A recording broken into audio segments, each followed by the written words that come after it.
What's up, Bakucrew? It's BakuBrad96, and for today's video, I am bringing you another Bakugan Geogan Rising unboxing. But before we get straight into it, I do want to let everyone know that the studio is changed a little bit. I do have my card binder out, and that's because I am decorating and preparing for next week's series. It's kind of a big deal. It will run from tomorrow, which is Monday, all the way until the concurring Friday. So it's very cool. I have it planned. Everything's getting ready, so it will take a day to set up, which is why I thought it'd be really cool to show off not only the Geoforge Dragonoid Geogan, but also the Viloc Geogan cards, as well as a few extras mixed in, because of course there were 18 slots. But enough rambling, let's go ahead and check it out. So the Bakugan I will be unboxing today is Aurelus Sharktar.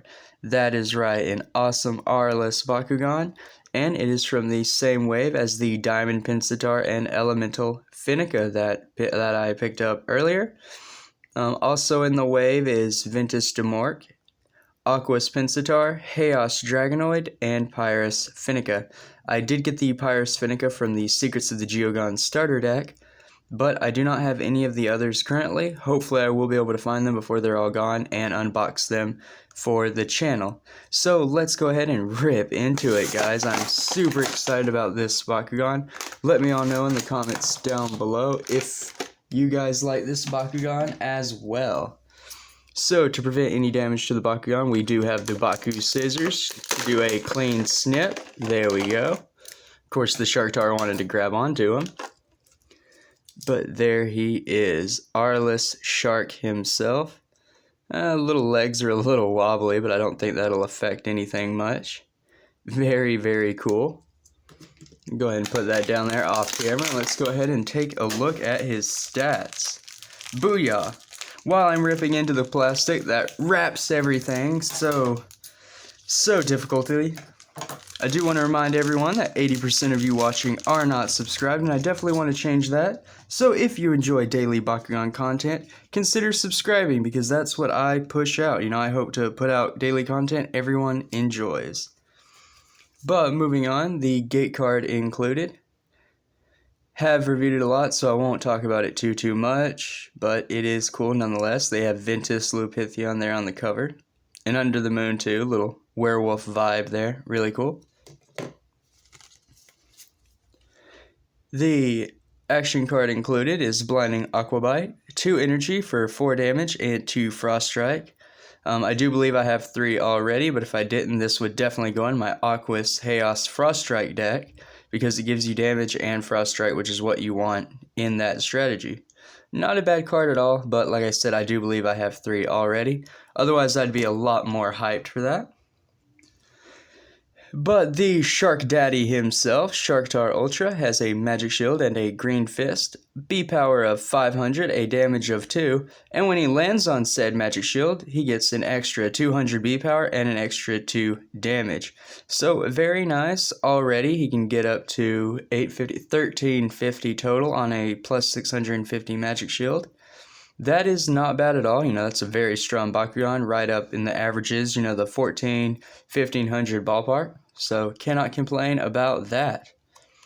But moving on, we'll take a look at the cores he comes with. He comes with the Magic Shield, that's plus 600 B power, so not the strongest, but definitely the second to best right there. The Green Fist he comes with is pretty lackluster, being only a plus 2 damage. So definitely not the best Green Fist core, but a core nonetheless. At least it stocks up your collection, right everyone? So we're going back to the awesome Sharktar Golden Boy himself. A very interesting Bakugan. I do like the design of the Sharktar Ultras. I'm still waiting on that Darkest. I hope Spin Master puts it out. But definitely waiting on that Darkest Sharktar Ultra. Very interesting to fold. What you want to start with is his fins here. And then his legs. Oh, no. So fins, head, then the bottom legs. Then you hold all that over. The tail fins tuck under the head. Important to put it under the head and not the mouth. If you put it under the mouth, it will close, but it won't open when you brawl it. I've learned that from past experience with the Aquas Sharktar. So all folded up, the Aurelus Sharktar Ultra looks really clean and crisp. No jagged edges, you have a very smooth spherical surface, great for rolling. Might even be able to do some trick shots with this one, having such a flat magnet base. I imagine Sharktar would be good in the spin shoot. Hold it like this and just let it go. The Aquas one I have does perform very well spinning. I'll definitely have to try this one out on a deck in the near future. So very, very neat. Normally, everyone, that's when I would sign off, but for today's video, as a little bonus, and I did mention it on the Battle Brawlers celebration day 5 yesterday video, that I did want to go over my legacy card collection. I don't want to detail every card and say what they do because I think that would be a very long video that would get boring very quickly. However, just to pay homage to the Legacy series one last time, I would like to flip through the cards and at least show off the artwork of the original characters and story. I just think it would be really cool. If any of you would like to know about a card in detail and what that card does, just put the name of it down in the comments below and I will get to you ASAP. No problem with that. Starting off, I do have 2 foil ability cards, and we will be looking over the ability cards first. Really hard to see on camera because of the foiling, but this is Updraft and Special Crush. Very cool cards. I did like how they foiled the original Bakugan cards in the Legacy series. It's a shame they didn't bring that back. Just look at the glitter. I can see why they didn't bring it back though. Definitely can't read your cards when they're all like this. But that shatter foil look is just really, really pretty. So anyway, just to show off the foiling the old cards got, those were what those 2 were for. And now for the rest of the cards, we will just quickly flip through.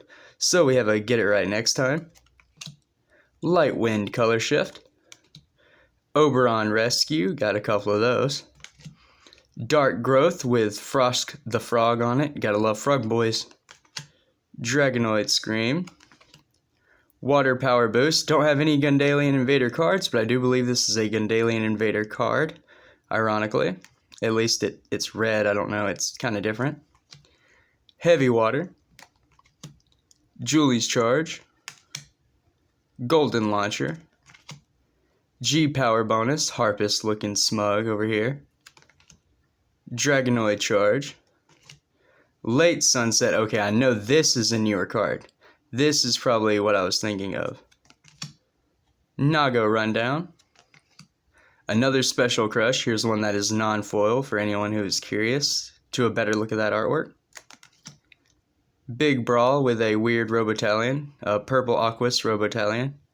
Kind of funny. Power Triangle. Powder Keg. Bronze Launcher. Golden Launcher, we got all the launchers. Bathed in Light. Special Boost. Char the Earth. Flash.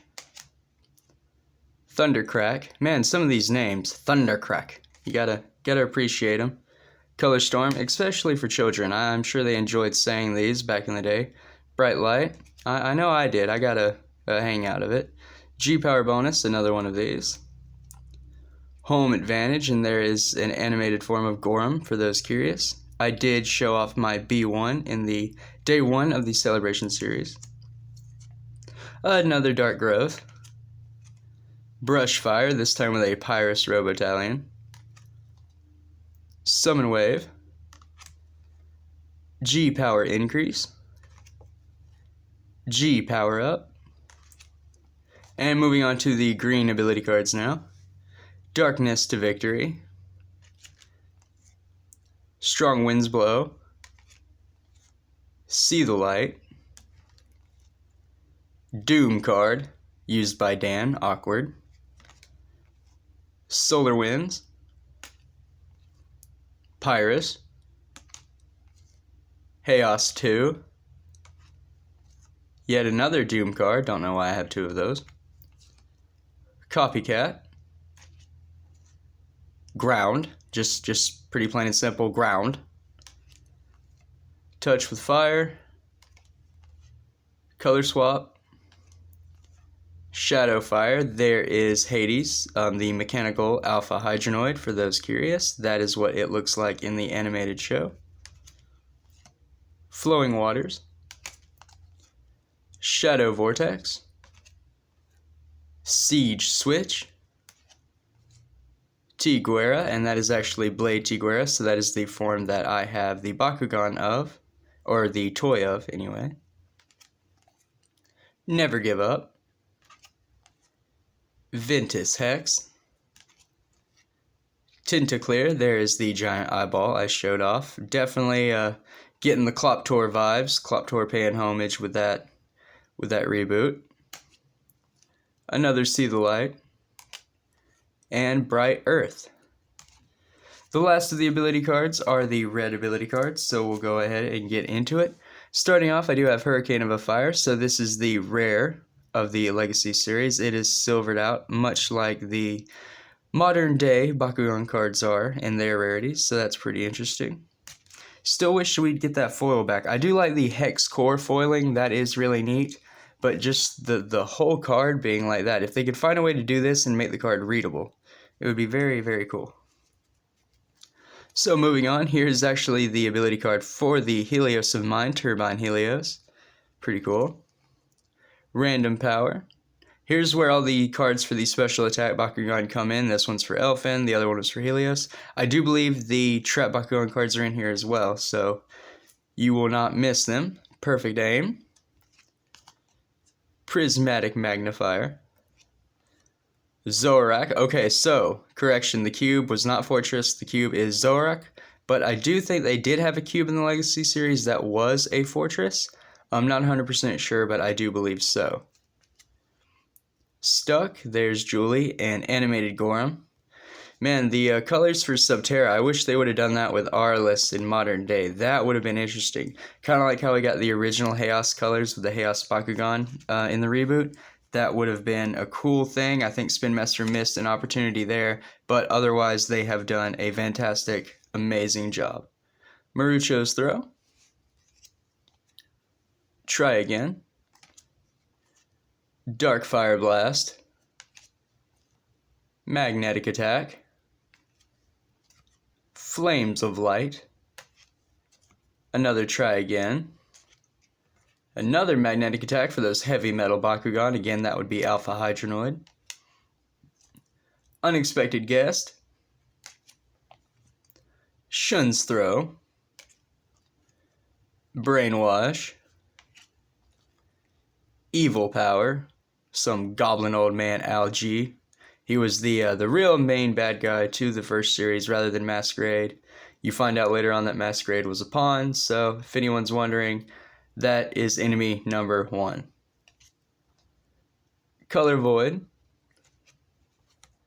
Oh man, newer card, I don't know much about it. This one is called, let's see if I can bring it up on the thing, Big and Bright. So, couldn't bring it up on camera, but it is Big and Bright. Then we have Lightning.